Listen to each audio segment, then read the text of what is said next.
El año 2000 se aprueba y se empieza a firmar a nivel mundial una convención, que es la Convención de las Naciones Unidas contra la Delincuencia Organizada Transnacional, con protocolos adicionales que tienen que ver con la trata de personas y con el lavado de dinero.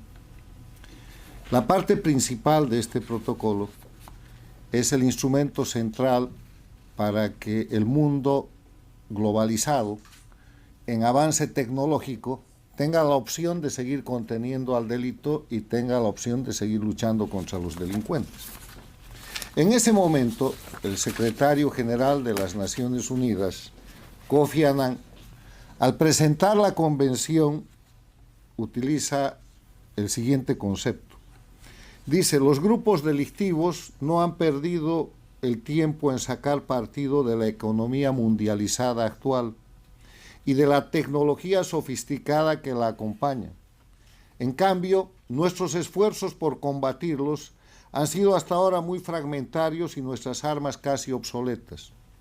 La Convención nos facilita un nuevo instrumento para hacer frente al flagelo de la delincuencia como problema mundial. Fortaleciendo la cooperación internacional, podemos socavar verdaderamente la capacidad de los delincuentes internacionales para actuar con eficacia y ayudaremos a los ciudadanos en su a menudo ardua lucha por salvaguardar la seguridad y la dignidad de sus hogares y comunidades. La firma de la Convención en diciembre del 2000 marcó un hito en el fortalecimiento de la lucha contra la delincuencia organizada transnacional. Y luego vienen las suscripciones y las ratificaciones que están en este cuadro, en la que para el interés nuestro ha sido, por ejemplo, firmada y ratificada por la Argentina el 19 de noviembre del 2002, ratificada por Bolivia el 10 de octubre del 2005, ratificada por el Brasil el 29 de enero del 2004, ratificada por Chile el 29 de noviembre del 2004, ratificada por Colombia el 4 de agosto del 2004, ratificada por Cuba el 9 de febrero del año 2007, ratificada por Ecuador el 17 de septiembre del 2002, ratificada por Estados Unidos el 3 de noviembre de 2005, y esto es muy importante porque en general Estados Unidos no participa de convenciones de carácter global, ratificada por México el 4 de marzo del 2003, ratificada por Perú el 23 de enero del 2002, ratificada por Venezuela el 13 de mayo del 2002, ratificada por Nicaragua el 9 de septiembre del 2002. Todos los países, ahí está la larga lista, han ratificado y forman parte de esta convención. Hago esta mención porque hay convenciones como, por ejemplo, el Estatuto de Roma, que regula los juicios y los delitos de lesa humanidad, los crímenes de lesa humanidad, que no está ratificado por algunos países como Cuba y Nicaragua, no está firmado. Entonces, en este escenario, la Convención de Palermo es un instrumento novedosísimo, muy novedoso, aunque tiene 24 años desde su aparición, para luchar contra el crimen organizado transnacional buscando tres objetivos. Primero, que no haya impunidad, que no haya un lugar en el mundo donde un delincuente se pueda ocultar. Segundo, que no haya protección al resultado del delito, al objeto de los crímenes, dinero, recursos, corrupción, robo, que no se pueda recuperar, que no haya un lugar donde se pueda ocultar el producto del delito. Y tercero, que los individuos, los ciudadanos comunes, que en el derecho internacional no tenían la potestad de ser considerados sujetos procesales, tienen a partir de la Convención de Palermo la condición de sujetos activos para aplicar la Convención. Aquí una pequeña digresión. El derecho internacional público siempre ha sido el derecho de los Estados. Son los sujetos del derecho internacional y los Estados están representados por los gobiernos. Hay un segundo nivel de sujetos del derecho internacional público que son los organismos internacionales. las Naciones Unidas, la OEA, los organismos especializados, que tienen capacidad procesal plena en el ámbito internacional. Pero el individuo nunca ha sido reconocido como sujeto con capacidad procesal en el derecho internacional público. Recién a fines del siglo pasado se empieza a reconocer una capacidad procesal limitada para el individuo. Y es la Convención de Palermo la que reconoce a la persona individual, al ser humano, la capacidad procesal de demandar, de pedir, de actuar a nombre de la Convención de Palermo en su propio Estado, en su propio país y de acuerdo a las leyes que son de derecho común en el país donde vive. Ese es un avance extraordinario que lo dejo puntualizado y en el que quiero hacer especial hincapié, porque cualquier ciudadano del mundo en su país puede pedir, con las condiciones adecuadas de procedimiento que aquí se señalan y las condiciones nacionales que conocen los abogados de cada país, la aplicación de la Convención de Palermo. Tienen capacidad para eso. No tienen que ser autoridades, no tienen que ser diputados o senadores, no tienen que ser representantes de nada. La capacidad procesal está abierta al individuo por la Convención de Palermo. Dicho esto, quiero mencionar dos aspectos fundamentales de la Convención de Palermo. Primero, las definiciones. El artículo segundo dice que para los efectos de la presente convención, que tiene el propósito de promover la cooperación para prevenir y combatir la delincuencia organizada transnacional, se establecen las siguientes definiciones. Artículo 2, inciso A. Por grupo delictivo organizado, se entenderá un grupo estructurado de 3 o más personas que exista durante cierto tiempo y que actúe concertadamente con el propósito de cometer uno o más delitos graves tipificados con arreglos a la presente convención, con miras a obtener directa o indirectamente un beneficio económico u otro beneficio de orden material. Grupo de 3 o más personas que cometan delitos para obtener beneficio. Eso es un grupo delictivo organizado. El inciso B define lo que es un delito grave. Por delito grave se entenderá la conducta que constituya un delito punible con una privación de libertad máxima de al menos 4 años o con una pena más grave. Entonces la pregunta es, ¿y dónde están esos delitos? En los códigos penales de cada país. Porque como es en cada país donde se puede aplicar la Convención de Palermo, ahí está la tipificación de los delitos. Delitos que simplemente tengan pena privativa de libertad máxima de al menos 4 años. Dicho esto, otro de los aspectos en los que hay que hacer hincapié es el ámbito de aplicación. O sea, cómo se abre la jurisdicción y competencia para que determinado juez en cualquiera de los países que han firmado y ratificado la Convención de Palermo pueda aplicar la Convención de Palermo. Y eso está establecido en el artículo 3, que dice, a menos que contenga una disposición en contrario, la presente convención se aplicará a la prevención, la investigación y el enjuiciamiento de a los delitos tipificados que hemos mencionado, los delitos graves definidos, y a estos efectos el delito será de carácter transnacional si a se comete en más de un estado, o sea, por ejemplo, el narcotráfico, se produce en un lugar, se trafica a otro. B, se comete dentro de un solo estado, pero una parte sustancial de su preparación, planificación, dirección o control se realiza en otro estado. Está demostrado que en el asesinato de Fernando Villavicencio el año pasado en el Ecuador, los sicarios salieron de Colombia y la planificación vino de otro estado. Ese es el caso. C, se comete dentro de un solo estado, pero entraña la participación de un grupo delictivo organizado que realiza actividades delictivas en más de un estado. El Tren de Aragua, el castrochavismo o socialismo del siglo XXI, para llevar esto al escenario que después voy a tocar. D, se comete en un solo estado, pero tiene efectos sustanciales en otro estado.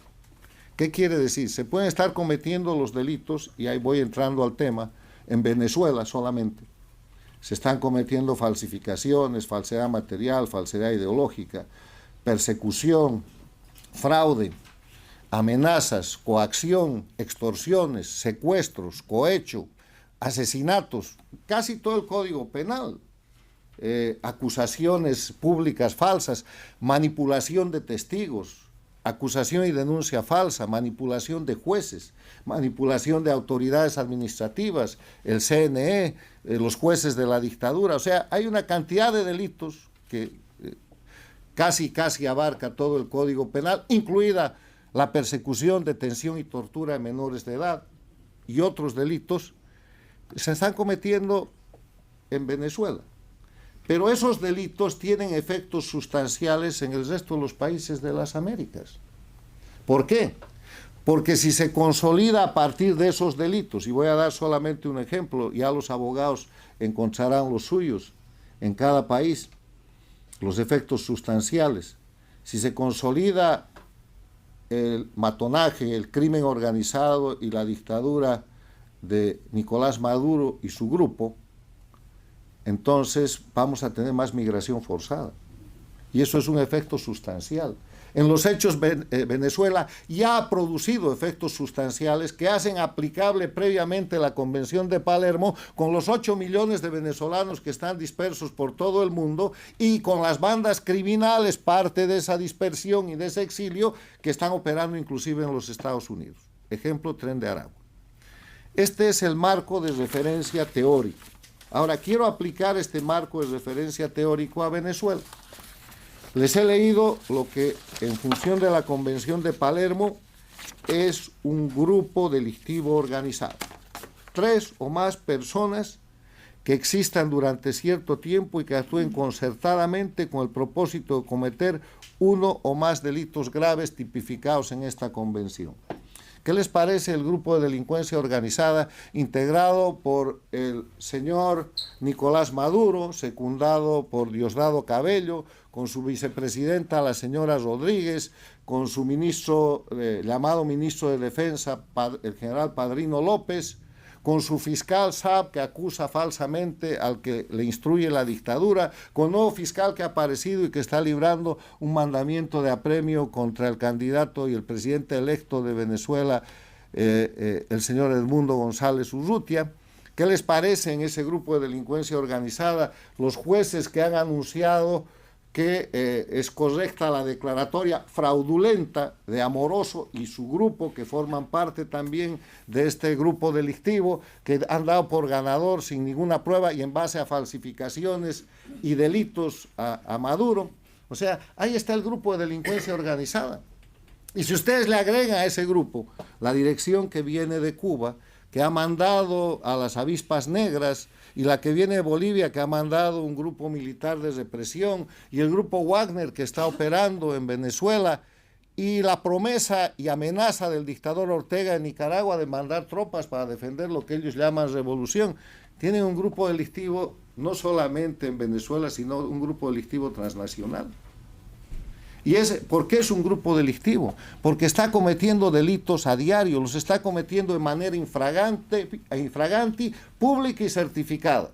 Los delitos del grupo delictivo de Nicolás Maduro, que lo vamos a denominar bajo el nombre político que se han dado, socialismo del siglo XXI, o movimiento bolivariano, o castrochavismo, son públicos, están probados infraganti y son notorios porque los realiza por televisión.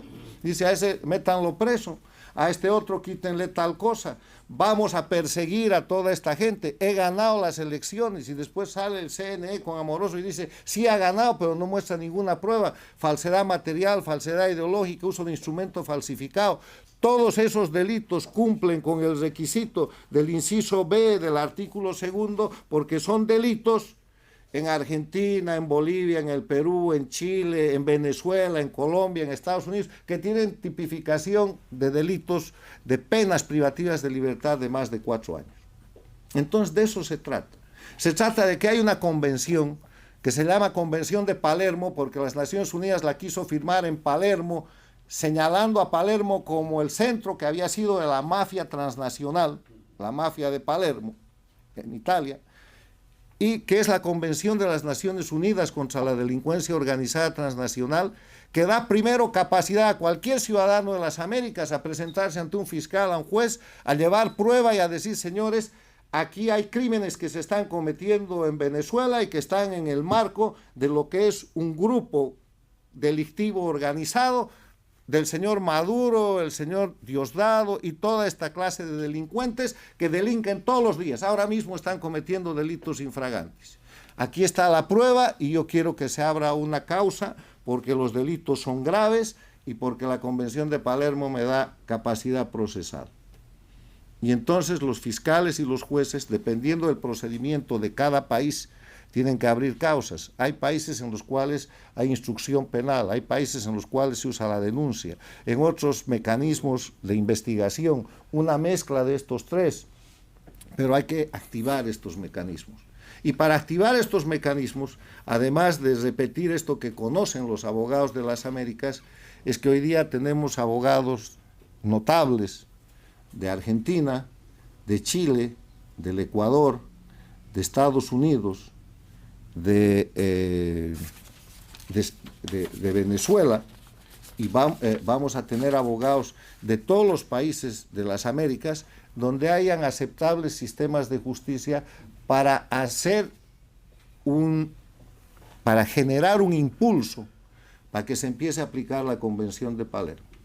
El derecho existe, se aplica perfectamente a este grupo de delincuentes, pero también se puede aplicar al grupo de delincuentes que está en este momento cometiendo crímenes bajo el título de dictadura, detentando ilegalmente el poder en Nicaragua con Ortega y Murillo, o en Bolivia con Evo Morales y Arce Catacora, que son un grupo de delincuencia organizada, además vinculado al narcotráfico, porque lo que llaman su partido político no es sino la organización de las federaciones de productores de coca y de cocaína. Ahí la prueba es amplísima. Y no hay que esperar que haya justicia en Bolivia, que no la hay.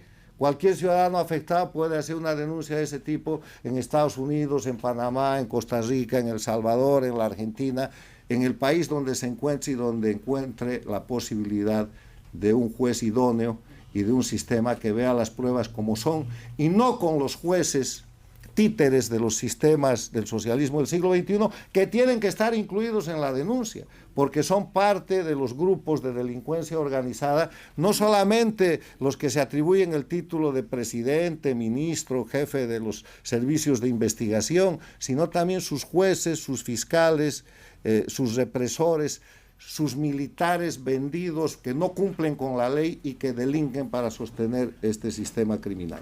Conclusión: estamos frente a un sistema de crimen organizado, pero hay una herramienta que vamos a empezar a empujar para que se aplique en cada uno de los países de las Américas y para que los ciudadanos de las Américas sepan que tienen el derecho de ir donde sus jueces, donde sus fiscales y pedirles que pongan en captura internacional a los grupos de delincuencia organizada transnacional que están controlando, en este caso específico, Venezuela, pero que también están controlando países como Cuba, que ha ratificado la convención, como Bolivia y como Nicaragua. Muchas gracias.